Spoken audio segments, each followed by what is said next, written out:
नमस्कार दोस्तों, स्वागत है आप सभी का एक बार फिर से हमारे YouTube चैनल कुसुम नेट क्लासेस में।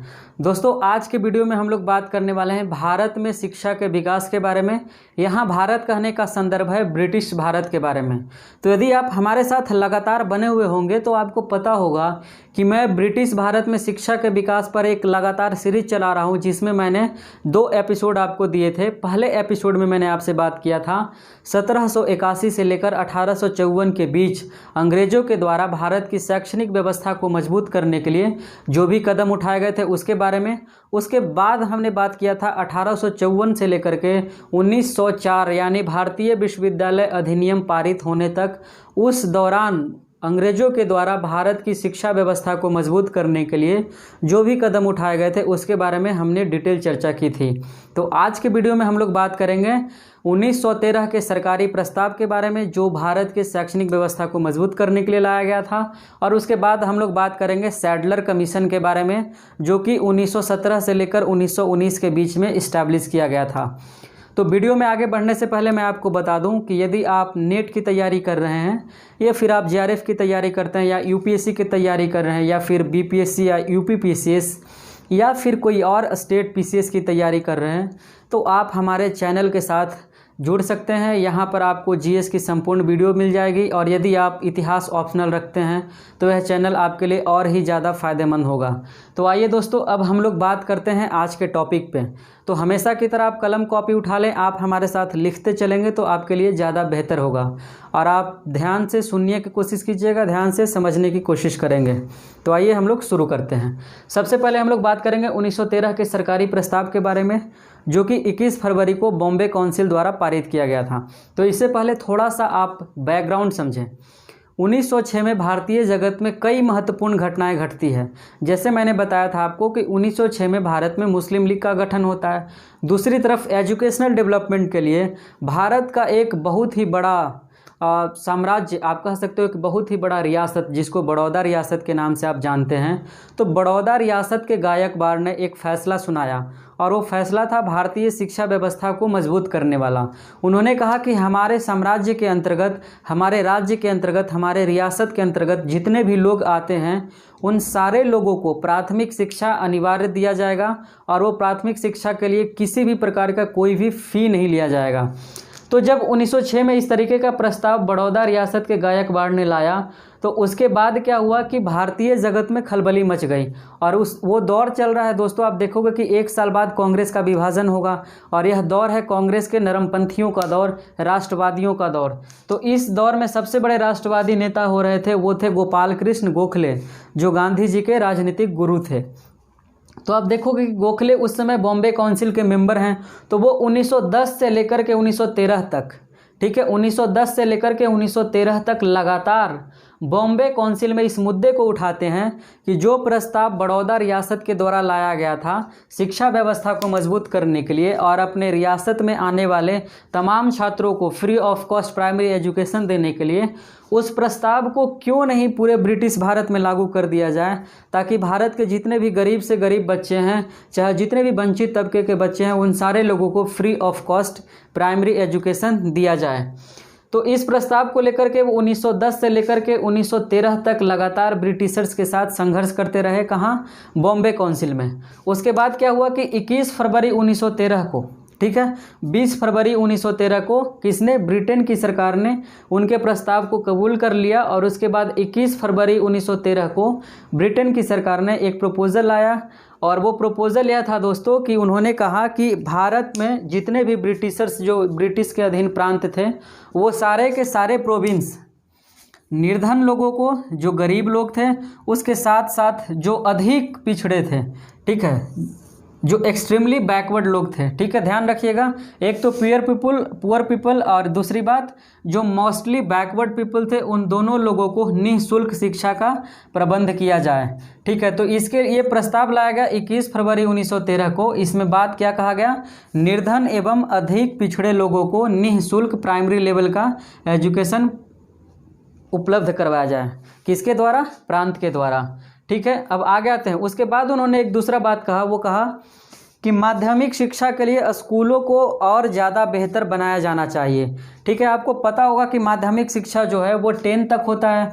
ठीक है, और उससे पहले जब मैंने बताया था भारतीय विश्वविद्यालय अधिनियम में, तो उस समय में उच्चतर माध्यमिक शिक्षा नहीं हुआ करता था, तो लोग माध्यमिक शिक्षा प्राप्त करने के बाद डायरेक्ट यूनिवर्सिटी में एडमिशन लेते थे। तो इन्होंने कहा कि माध्यमिक शिक्षा जो उपलब्ध करवाया जा रहा है उसके लिए स्कूल को और बेहतर बनाएं, वहाँ पे और इंफ्रास्ट्रक्चर का डेवलपमेंट होना चाहिए और ज़्यादा मात्रा में शिक्षकों की नियुक्ति की जानी चाहिए। साथ ही साथ उन्होंने कहा कि हर एक प्रांत में कम से कम एक विश्वविद्यालय का निर्माण अवश्य होना चाहिए। तो आपसे सवाल यह आ सकता है कि किस प्रस्ताव के अंतर्गत यह बात की गई थी कि हर एक प्रांत में, मतलब ब्रिटिश भारत के हर एक प्रांत में, हर एक प्रोविंस में एक न एक विश्वविद्यालय का स्थापना करवाया जाए, उसका निर्माण करवाया जाए। तो आप कहेंगे कि 21 फरवरी 1913 के प्रस्ताव में ब्रिटिश भारत ने, ब्रिटेन की सरकार ने यह आदेश दिया था कि भारत के हर एक प्रांत में एक विश्वविद्यालय होगा, कम से कम एक विश्वविद्यालय। उसके बाद उन्होंने कहा कि विश्वविद्यालय के शिक्षण कार्य को प्रोत्साहन दिया। ठीक है, विश्वविद्यालय में जो भी टीचिंग होगा, जो भी पढ़ाया जाएगा, उनको इनकरेज करेगी ब्रिटेन की सरकार। ब्रिटेन की सरकार का अर्थ यहाँ पर लंदन की सरकार नहीं है, बल्कि ब्रिटेन की सरकार का अर्थ है उस दौर की मौजूदा भारत सरकार से। ठीक है, अब आते हैं दोस्तों, इतना 5 पॉइंट मैंने आपको बताया 21 फरवरी 1913 के सरकारी प्रस्ताव के बारे में। मेरे ख्याल से चीज़ें आपको समझ में आ गई होंगी। अब आते हैं हम लोग सैडलर विश्वविद्यालय आयोग के बारे में बात करेंगे। ठीक है, सैडलर विश्वविद्यालय आयोग, अंग्रेजी में इसको कहते हैं सैडलर यूनिवर्सिटी कमीशन। ठीक है, 1917 से लेकर 1919 तक। अब बात करेंगे कि सैडलर विश्वविद्यालय आयोग का गठन किया गया, वो उसके अध्यक्ष कौन थे, उनके कौन कौन मेंबर थे। तो सबसे पहले आप ध्यान रखोगे कि 1904 में भारतीय विश्वविद्यालय अधिनियम आया था और 1857 में कलकत्ता विश्वविद्यालय की स्थापना हो गई थी। वो किसके प्रपोजल पे हुई थी, किसके सिफारिश पे? चार्ल्स वुड डिस्पैच के आधार पे। जो मैंने बताया था कि 1854 में जब लाया गया था वुड डिस्पैच, तो इन्हीं के सिफारिश के आधार पे कलकत्ता, बम्बई और मद्रास, कलकत्ता, बम्बई और मद्रास भारत में 3 पब्लिक यूनिवर्सिटीज़ की स्थापना की गई थी। तो जब सैडलर विश्वविद्यालय आयोग का गठन किया गया तो इसको स्पेशली किया गया था किसके लिए? जब 1857 में कलकत्ता विश्वविद्यालय की स्थापना की गई थी, तो कलकत्ता विश्वविद्यालय में किस तरीके के पढ़ाई हो रहे थे उनकी समीक्षा करने के लिए, क्या वहाँ बेहतर इंफ्रास्ट्रक्चर उपलब्ध था, क्या वहाँ पे पर्याप्त मात्रा में शिक्षक थे, क्या वहाँ पे क्वालिटी वाला पढ़ाई हो रहा था। तो इन सारे चीज़ों को जांच करने के लिए, पड़ताल करने के लिए 1917 में सैडलर विश्वविद्यालय आयोग का गठन किया गया। तो आपसे सवाल आ सकता है, आपको डिस्क्रिप्टिव आ जाए तो आप लिख सकते हैं कि सैडलर विश्वविद्यालय आयोग का गठन कलकत्ता विश्वविद्यालय के अंतर्गत चल रहे तमाम कॉलेजेस, तमाम डिपार्टमेंट के अंदर शैक्षणिक व्यवस्था को मूल्यांकन करने के लिए इसका गठन किया गया था। आगे आते हैं कि सैडलर विश्वविद्यालय आयोग का गठन किया गया तो इसके मुखिया कौन थे, इसके हेड कौन थे। तो आप ध्यान रखो कि सैडलर विश्वविद्यालय आयोग के हेड थे डॉक्टर M.E. सैडलर। ठीक है, डॉक्टर M.E. सैडलर। अब आपसे यह सवाल भी आ सकता है, क्योंकि नेट का एग्ज़ाम जो है बहुत ज़्यादा फैक्चुअल भी हो जाता है, BPSC का आप एग्ज़ाम दोगे तो वो भी बहुत ज़्यादा फैक्चुअल हो जाता है। तो आपसे एक्सपेक्ट करता है कि आप फैक्ट्स को भी जानें और कॉन्सेप्ट को भी जानें। तो ध्यान रखेंगे कि M.E. सैडलर जो हैं उस दौर के लीड्स विश्वविद्यालय के उप कुलपति थे। ठीक है, प्रो वाइस चांसलर। तो आपसे मान लीजिए कि इस तरीके का सवाल आ जाए, यदि वो बहुत ज़्यादा फैक्चुअल हो रहा है तो इस तरीके का सवाल भी पूछ सकता है। तो M.E. सैडलर लीड्स विश्वविद्यालय के उप कुलपति थे, प्रो वाइस चांसलर थे। और इसके मेंबर कौन कौन थे? यदि यह सवाल आ जाए कि सैडलर आयोग का गठन हुआ तो उसमें 2 भारतीय मेंबर कौन कौन थे? तो पहले थे जिनका नाम था आशुतोष मुखर्जी और दूसरे थे हमारे पास जियाउद्दीन अहमद। ठीक है, 2 भारतीय मेंबर कौन थे? एक थे आशुतोष मुखर्जी और दूसरे थे जियाउद्दीन अहमद। अब आते हैं कि इन्होंने क्या क्या सिफारिशें की और सैडलर विश्वविद्यालय आयोग ने जब समीक्षा किया तो उन्होंने क्या क्या प्रस्ताव रखा सरकार के सामने, क्या क्या करने को कहा। तो हम इस पे बिंदुवार विश्लेषण करेंगे, हम हर एक बिंदु पे चर्चा करेंगे, आप हमारे साथ लिखते चलेंगे और समझने की कोशिश करेंगे। पहला इन्होंने कहा कि स्कूल का शिक्षा कम से कम 12 वर्ष का हो। इन्होंने ऐसा क्यों कहा? क्योंकि आप देखोगे कि सैडलर आयोग से पहले भारत में जो शिक्षा व्यवस्था चल रही है उसमें 10+2 का सिस्टम नहीं है। तो आपसे यदि यह सवाल आ जाए कि 10+2 का जो सिस्टम है, जिसको उच्चतर माध्यमिक बोलते हैं आप हिंदी में, जिसको सीनियर सेकेंडरी बोलते हैं आप अंग्रेजी में, उसका गठन या फिर उसका इजाद कब किया गया, तो सैडलर कमीशन के अंतर्गत किया गया था। 1917 से पहले भारत में जो भी शिक्षा व्यवस्था चल रही थी उसमें 10+2 जैसा सिस्टम एग्जिस्ट नहीं कर रहा था। क्लियर है? तो आपसे पहला सवाल इस तरीके का पूछा जा सकता है। तो स्कूल का शिक्षा हो वो कम से कम 12 वर्ष का हो, अर्थात 10+2 का व्यवस्था होनी चाहिए। ठीक है, ऐसा नहीं कि 10 करने के बाद बच्चा यानी माध्यमिक शिक्षा ग्रहण करने के बाद बच्चा डायरेक्ट विश्वविद्यालय चला जाए, लेकिन 1917 से पहले ऐसा ही हो रहा था। आप देखोगे कि उस समय माध्यमिक शिक्षा ग्रहण करने के बाद बच्चे डायरेक्ट यूनिवर्सिटी में एडमिशन ले रहे थे, लेकिन यहाँ पे 10+2 का इजाद किया गया और इन्होंने कहा कि 10+2 के बाद किसी बच्चे को विश्वविद्यालय भेजना चाहिए। ठीक है, क्या कहा? 10+2 करने के बाद यानी कि सीनियर सेकेंडरी क्वालिफाई करने के बाद कोई भी बच्चा को विश्वविद्यालय भेजा जाना चाहिए। आगे आते हैं दूसरे पॉइंट पे। इन्होंने कहा 10+2 के बाद बैचलर डिग्री, ठीक है, 10+2 के बाद कोई भी बच्चा बैचलर डिग्री ले सकता है, बैचलर डिग्री की पढ़ाई कर सकता है। ठीक है, और साथ ही साथ उसमें जो भी बच्चे जो तेज स्टूडेंट होंगे, जो ब्राइट स्टूडेंट्स होंगे, उनके लिए ऑनर्स की पढ़ाई कराई जाएगी। ठीक है, तो यहाँ पे ध्यान रखोगे कि इससे पहले बैचलर डिग्री जो था उसके लिए हमको 10+2 करना अनिवार्य नहीं था। उसके लिए हमें क्या करना था?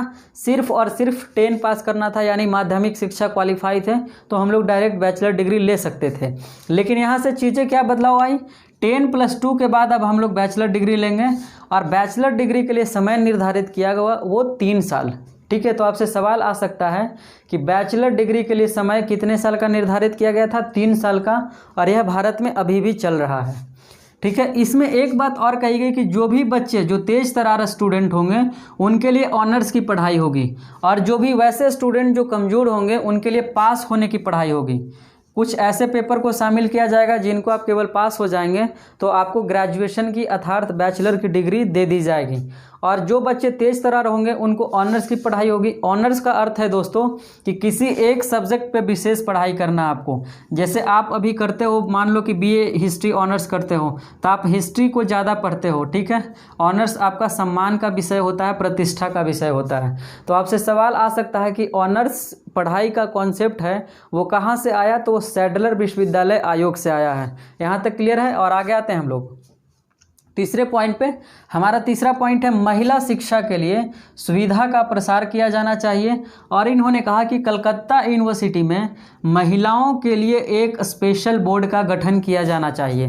तो आप ध्यान रखो कि सैडलर आयोग, आप देखोगे कि इससे पहले जितने भी आयोग आ रहे हैं वो कहीं ना कहीं सारे के सारे आयोग महिला एजुकेशन पे ज़्यादा फोकस कर रहे हैं। और मैंने आपको बताया था कि एक बेथुन स्कूल बनाया गया था, बेथुन स्कूल, जो कि 1849 में किसने बनाया था? बेथुन ने, कलकत्ता में। ठीक है, उसके बाद 1849 से लेकर के 1878 तक भारत में कई तरह की संस्थाओं का निर्माण किया जाएगा जो स्पेशली महिला शिक्षा से रिलेटेड होंगे।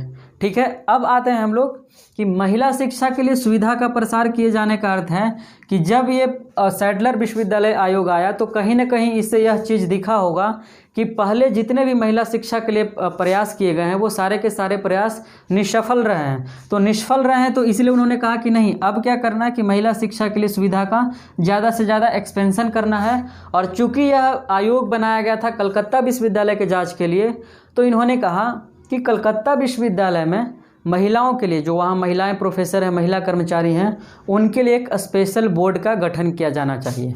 यहाँ तक क्लियर है? और आगे आते हैं चौथे पॉइंट पे।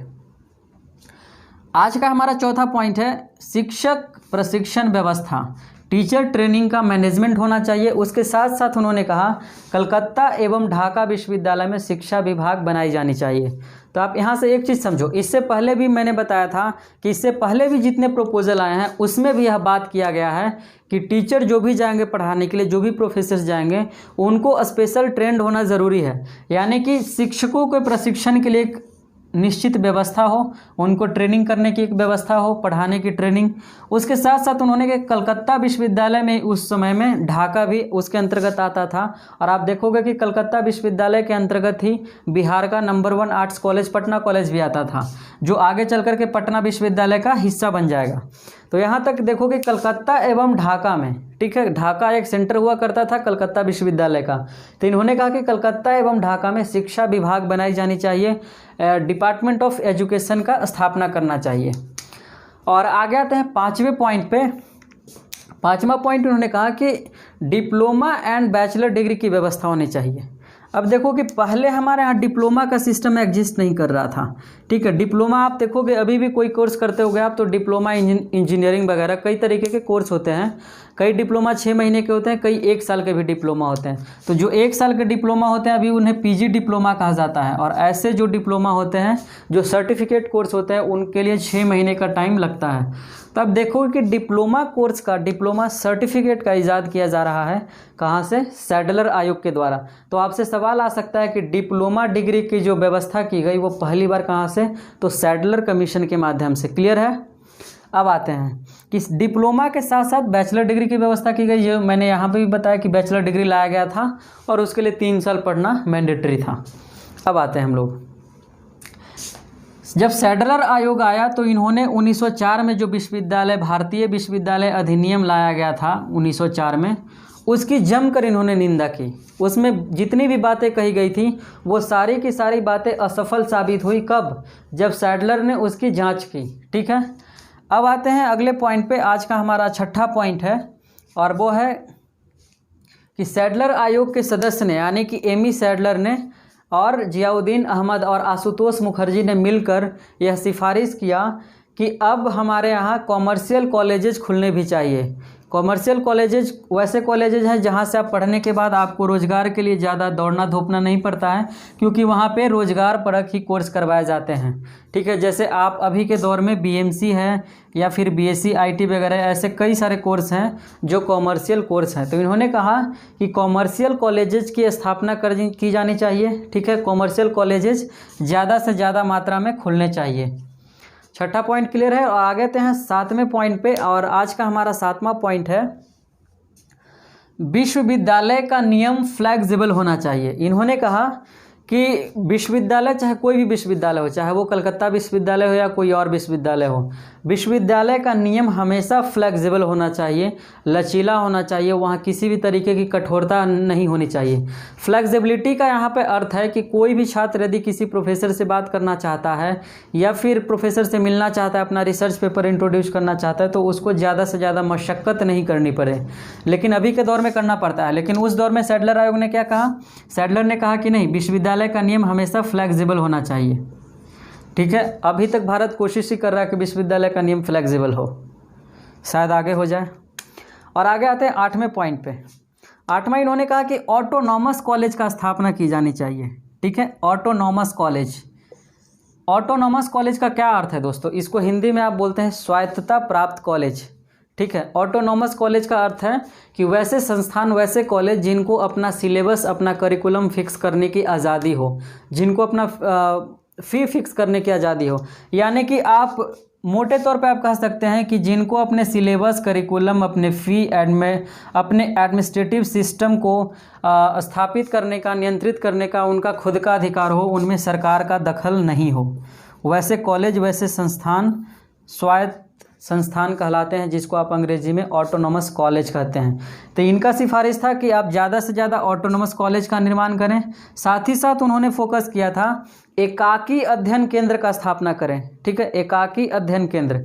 अब आप देखो कि जब कलकत्ता विश्वविद्यालय का स्थापना हुआ 1857 में, तो इसका एरिया बहुत बड़ा था दोस्तों। आज का बिहार, आज का झारखंड और आज का उड़ीसा सब इसी के अंतर्गत आता था। तो कलकत्ता विश्वविद्यालय से कई सारे कॉलेजेस थे जो अफिलिएटेड थे। जैसे अभी भी आप देखोगे कि कई ऐसे विश्वविद्यालय हैं जिनके अफिलिएटेड कॉलेज बहुत सारे हैं, ठीक है। तो उस दौर में भी कलकत्ता विश्वविद्यालय के बहुत सारे कॉलेज जो थे वो अफिलिएटेड थे। तो इन्होंने कहा कि अफिलिएटेड कॉलेज जो हैं वो बहुत दूर दूर हैं। अब मान लीजिए कि एक अफिलिएटेड कॉलेज, जहाँ पे मैं इसको मिटाता हूँ, थोड़ा समझाने की कोशिश करता हूँ।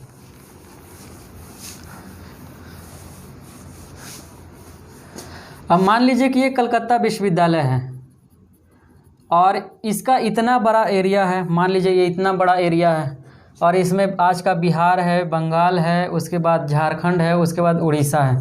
अब इनके एफिलिएटेड कॉलेज हमारे यहाँ भी लोकेटेड है, मान लीजिए यहाँ पे कॉलेज लोकेटेड है, यहाँ पे लोकेटेड है, लेकिन इसका मेन डिपार्टमेंट है जो कलकत्ता में है, ठीक है। तब यहाँ से जो भी बच्चे को परेशानी होगी किसी भी चीज़ के लिए तो उनको बहुत दूर सफ़र करके कोलकाता जाना होगा, ठीक है। तो इस वजह कर इन्होंने कहा कि अब जो कॉलेजेस की स्थापना होनी चाहिए वो ऑटोनॉमस कॉलेज होने चाहिए और साथ ही साथ एकाकी अध्ययन केंद्र होना चाहिए। ऐसा नहीं कि यहाँ के बच्चे को पढ़ने के लिए यहाँ जाना पड़े, नहीं, बल्कि यहीं पर टीचिंग सेंटर का स्थापना की जानी चाहिए। इसी को एकाकी अध्ययन केंद्र बोलते हैं और इसी को ऑटोनॉमस बोलते हैं। तो मेरे ख्याल से यह कॉन्सेप्ट आपको समझ में आ गया होगा। और आगे आते हैं हम लोग अगले पॉइंट पे। अगला पॉइंट इन्होंने कहा कि अब देखो कि अगला पॉइंट मैंने बता दिया, एकाकी अध्ययन केंद्र की स्थापना। अब देखो कि जब 1917 से लेकर के 1919 तक, ठीक है, 1917 से लेकर 1919 तक जब यह आयोग चला तो उसी समय देखोगे कि 1916 से लेकर 1921 के बीच में, ठीक है, 1916 से लेकर 1921 एक ऐसा पीरियड है दोस्तों जब भारत में कई तरीके के विश्वविद्यालय का स्थापना किया जाता है, जिसमें 7 मुख्य विश्वविद्यालय होते हैं जो बहुत ही फेमस होते हैं। मैंने आपको बताया था कि 1913 के सरकारी प्रस्ताव में यह बात की गई थी कि हर एक प्रांत में कम से कम एक विश्वविद्यालय का होना जरूरी है। तो इसी के तहत 1916 से लेकर के 1921 के बीच में भारत में 7 विश्वविद्यालय की स्थापना किए गए, जिसमें मुख्य तौर पे कौन कौन थे।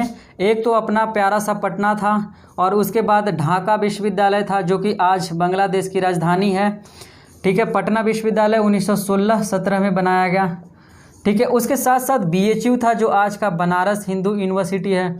उसके बाद आज का प्यारा सा अलीगढ़ यूनिवर्सिटी है जो कि सेंट्रल यूनिवर्सिटी है।